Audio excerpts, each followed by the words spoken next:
अवधूत चिंतन श्री गुरुदेव दत्त श्री स्वामी समर्थ। एक नवीन व्हिडिओमध्ये सगळ्यांचं खूप खूप मनापासून स्वागत आहे। तर आजच्या व्हिडिओमध्ये आपण बघणार आहोत की अक्षय तृतीया 10 मे 2024 ला आहे। तर त्या दिवशी आपल्याला काही सेवा करायची आहे। अतिशय प्रभावी सेवा आहे। मी स्वतः ही सेवा केलेली आहे, त्याच्यामुळे तुम्हाला पण सांगते। लक्ष्मी प्राप्तीची सेवा आहे, तर सगळ्यांनी ही सेवा करा। तर काय करायचं तुम्हाला, अक्षय म्हणजे काय, ज्याचा कधीही क्षय होत नाही। त्या दिवशी आपण आपल्या पितरांना पण जीव घालत असतो, पितरांचा भरभरून आशीर्वाद आपण घेत असतो। त्याचबरोबर आपल्याला त्या दिवशी म्हणजे अक्षय तृतीयेचा दिवस म्हणजे सगळ्यात प्रभावी दिवस आहे। कोणताही मुहूर्त बघायची वेळ आपल्याला पडत नाही। तुम्हाला जर काही चांगली कामं करायची असेल त्या दिवशी तुम्ही करू शकता।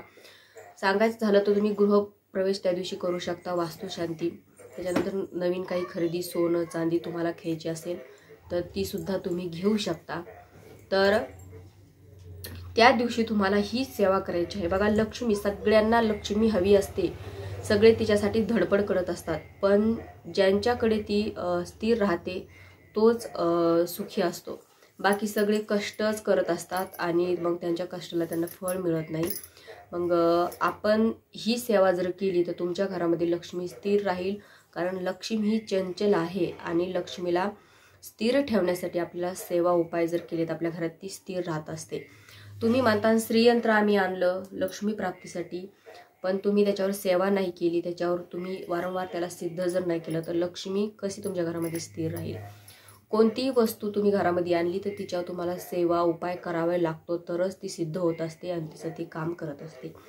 त्याच्यामुळेच तुम्हाला आज मी लक्ष्मी प्राप्तीची आणि लक्ष्मीच्या आवडीचीच ती वस्तू आहे ती आणायची आहे तुम्हाला त्या दिवशी तुमच्या घरी, आणि त्याच दिवशी आणायची। असं नाही की आदल्या दिवशी किंवा 2-3 दिवसांनी अगोदर तुम्ही याला आणून ठेवायची, त्याच दिवशी आणायची आहे। तर काय करायचं, तुम्हाला कुठेही तुम्हाला धार्मिक दुकानात जायचं आहे आणि पिवळ्या कलरच्या कवड्या आणायच्या आहे। आपल्याला माहिती की लक्ष्मीला पिवळ्या कलरच्या कवड्या किती प्रिय आहेत, आणि पिवळ्या कलरच्या कवड्या जर आपण आपल्या घरामध्ये त्या दिवशी आणल्या तर लक्ष्मी खेचत आपल्या घरामध्ये येत असते आणि ती स्थिर राहत असते। तर तुम्हाला पिवळ्याच कलरच्या कवड्या आणायच्या आहेत। धार्मिक दुकानात, केंद्रामार्फत तुम्हाला कुठेही त्या मिळून जातात। केंद्रात जर तुम्ही गेला तर तुम्हाला त्याचा पाडव्याला कसा आपण तोडगा आणतो पिवळ्या कलरच्या पोटलीतला किंवा लाल कलरच्या पोटलीतला, तसा तुम्हाला पिवळ्या कवड्यांचा सुद्धा तोडगा मिळतो। लाल कलरच्या पोटलीत तो भेटतो, लक्ष्मी प्राप्तीसाठी तो असतो। तर तुम्हाला केंद्रामार्फत गेला तर तिथे विचारून बघा, तुम्हाला तो मिळाला तर अतिशय उत्तम। तर तो नाही मिळाला तर मग तुम्ही सुट्ट्या कवड्या आणायच्या पिवळ्या कलरच्या, आणि नाहीच पिवळ्या कलरच्या कवड्या मिळाल्या तर पांढऱ्या कलरच्या आणा। 7 किंवा 9 कवड्या तुम्हाला आणायच्या आहेत, आणि मग त्या घरी आणल्या तर थोडीशी त्याला हळद टाकायची, थोडंसं त्यात पाणी टाकायचं हळदीमध्ये, ओली हळद करायची, त्या पिवळ्याला थोडीशी लावायची आणि नंतर मग सुकू द्यायची। सुकल्यावर नंतर त्याच्यावर तुम्हाला सेवा करायची आहे। तर काय करायचं, तुम्हाला एक पोटली तयार करायची आहे। ही पोटली तुम्ही तुमच्या घरातल्या तिजोरीमध्ये ठेवू शकता, दुकान असेल, काही व्यवसाय असेल त्याच्या त्या गल्ल्यामध्ये पण तुम्ही ठेवू शकता। कधीही तुमचा गल्ला, तिजोरी कधीच खाली राहणार नाही आहे। तुम्हाला तुमच्या व्यवसायामध्ये तुम्हाला बरकत मिळेल, आणि घरामध्ये सुद्धा आपल्या लक्ष्मी स्थिर राहत असते। लक्ष्मी चिरकाल आपल्या घरामध्ये टिकून राहत असते, कारण लक्ष्मीला कवड्या त्या खेचून आणत असतात। तर आपल्याला काय करायचं आहे, त्या 7 किंवा 9 कवड्या घ्यायच्या आहेत, त्या हातात घ्यायच्या, उजव्या हातात घ्या किंवा एखाद्या प्लेट डिशमध्ये त्या ठेवायच्या आहेत। त्याच्यावर तुम्हाला सेवा करायची आहे।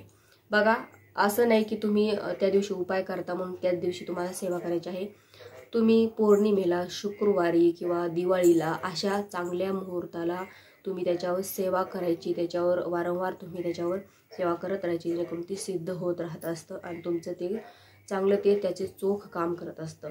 तर काय करायचं, त्या दिवशी सेवा तुम्हाला करायची तर काय करायचं, श्रीसूक्त त्याच्यावर म्हणायचं आहे, 16 वेळेस श्रीसूक्त म्हणायचं आहे। अगोदर स्वच्छ कवड्या त्या धुवून घ्या व्यवस्थित, त्याच्यानंतर त्याला हळद लावा। पिवळ्या असतील तर हळद लावायची गरज नाही, पांढऱ्या आणले असतील तर हळद लावा, थोडंसं सुकू द्या, त्याच्यावर नंतर सेवा करा। 16 वेळेस श्रीसूक्ताचं पठण तुम्हाला त्याच्यावर करायचं आहे। हातात जर घेऊन करता आलं तर हातात घेऊन करा, नाहीतर मग डिशमध्ये घेऊन करता आलं डिशमध्ये घ्या। 16 वेळेस श्रीसूक्त म्हणायचं। 16 वेळेस श्रीसूक्त कसं म्हणायचं, फलश्रुती ही शेवटच्या आवर्तनाच्या वेळेस म्हणायची। 15 वेळेस श्रीसूक्त, फक्त श्रीसूक्तच म्हणायचं. 16व्या वेळेस तुम्हाला फलश्रुती म्हणायची आहे. असं श्रीसूक्ताचं पठण करा. त्याच्यानंतर विष्णू गायत्री मंत्राचा जप त्याच्यावर करा. 16 वेळेस केला तर चालतो, किंवा वेळ असेल तर एक माळ केला तर अतिशय उत्तम. कारण हा तोडगा आपला कायमस्वरूपी आपल्याजवळ तो राहणार आहे. त्याच्यामुळे एक माळ केला तुम्ही खूप चांगलं होईल. तर विष्णू गायत्री मंत्राचा 1 माळ जप करायचा त्याच्यावर. त्याच्यानंतर लक्ष्मी गायत्री मंत्राचा 1 माळ जप करायचा. कुबेरांचा तुम्हाला 1 माळ जप करायचा. त्याच्यानंतर कमालात्मक मंत्र तो सुद्धा तुम्हाला 1 माळ जप करायचा आहे. हे सगळे जे मंत्र आहेत ते तुम्हाला 1 माळी जप करायचे आहेत. आणि ती पोटली आहे ती थोडीशी देवघरामध्ये तुम्हाला ठेवायची आहे. तिला व्यवस्थित हळदी कुंकू, अक्षदा, धूप दाखवायचं, दीप दाखवायचं, तुपाचा दिवा दाखवा. त्याच्यानंतर लक्ष्मीला प्रार्थना करायची आहे. आणि प्रार्थना केल्यानंतर तुम्हाला पिवळ्या कलरचा एक कपडा घ्यायचा आहे. छोटासा, खूप मोठा पण नका घेऊ, जेणेकरून खूप तुम्हाला हे होईल. 7 किंवा 5 ज्या कवड्या आणल्या, 7 किंवा 9 ज्या कवड्या आणलेल्या आहेत त्या त्याच्यात व्यवस्थित बांधल्या जातील. असा छोटासा कपडा घ्या, कोरा कपडा घ्या, वापरलेला किंवा धुतलेला घेऊ नका. पिवळ्याच कलरचा कपडा घ्यायचा आहे. तो घ्यायचा. नंतर मग त्याच्यामध्ये त्या कवड्या बांधायच्या. एक पोटली छोटीशी तयार करायची त्याची. ती पोटली तुम्ही तुमच्या देवघरामध्ये पण ठेवू शकता, तिजोरीत ठेवू शकता, आणि तुमच्या गल्ल्यात एखादा व्यवसाय असेल, दुकान असेल, त्या गल्ल्यात पण ठेवू शकता. तर काय करायचं, देवघरात जर ठेवली तर तुमच्याकडे महालक्ष्मीची मूर्ती असेल तर तिच्या समोर ती ठेवायची आहे. नसेल तर आपली कुलदेवी, तुमची कोणतीही कुलदेवी असो, कुलदेवीच्या टाकासमोर तिला ठेवायचं आहे. रोज हळदी कुंकू तिला व्हायचं, अक्षदा व्हायच्या, धूप दीप दाखवून तिला ओवाळायचं आणि लक्ष्मी मातेला प्रार्थना करायची. रोज तुम्हाला त्याच्यावर सेवा करायची गरज नाही. आता तुम्ही ज्या दिवशी हा तोडगा केला त्या दिवशी सेवा करायची. त्याच्यानंतर तुम्ही दिवाळीच्या वेळेस पण त्याच्यावर सेवा करू शकता. असं नाही की दरवेळेस त्याच्यावर सेवा करायची तुम्हाला. फक्त त्याला रोज हळदी कुंकू लावायचं. पोटली एकदा गाठ मारली की खोलायची नाहीये, अजिबात ती खोलायची नाही. चांगल्या मुहूर्तावर तुम्हाला असं वाटलं ना की आपल्याला याच्यावर सेवा करायची आहे, तर त्याच वेळेस तुम्हाला ती खोलून व्यवस्थित त्याच्यावर सेवा करायची. नंतर परत ती पोटली, वाटलंच तर कपडा खराब किंवा झाला तर तुम्हाला वाटलं आता कपडा बदलायचा, तेव्हा पण तुम्ही सेवा करून परत एक नवीन कपड्यामध्ये टाकून ती पोटली तयार करू शकता. इतर वेळेस कधीच ती खोलून बघायची पण नाहीये आणि काहीच नाही. हळदी कुंकू तुम्ही वाहता वरून पोटलीवरच व्हा, खोलून हळदी कुंकू घेऊ नका.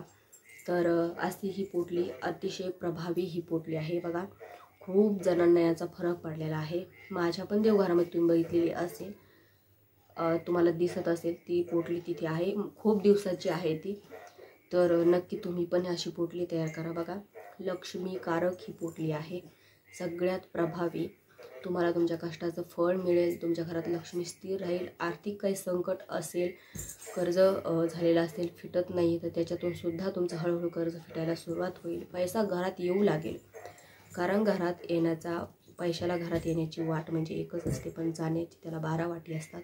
कसा खर्च होतो, कारण घरामध्ये आपल्या लक्ष्मी स्थिर जर नसेल तर तुमच्या घरामध्ये पैसा आला तरी तो टिकत नाही. त्याच्यामुळे आपल्याला तो पैसा येणारा, जितका पैसा येईल, असं नाही की लक्ष्मीला प्रार्थना करायची मला खूप पैसा दे म्हणून, असं नाही. जितका येतो तोच माझ्या घरात स्थिर राहू दे असं तिला प्रार्थना करायची. बघा, तुमच्या घरात नक्कीच बरकत होईल, लक्ष्मीची कृपा होईल, लक्ष्मी स्थिर राहील आणि तुमच्या कष्टाचं तुम्हाला फळ मिळायला लागेल. तर नक्की करा. तर आणि अक्षय तृतीयेच्या दिवशीच तुम्हाला हा उपाय करायचा. दिवसभरातून कधीही हा उपाय करू शकता तुम्ही. तर आजच्या व्हिडिओमध्ये इतकंच. व्हिडिओ आवडल्यास व्हिडिओ लाईक करा, शेअर करा, चॅनलला सबस्क्राईब करा. झाली सेवा श्री स्वामी समर्थ महाराजांचरणी आणि परमपूज्य गुरुमाऊलींच्या चरणी रुजू करते. श्री स्वामी समर्थ.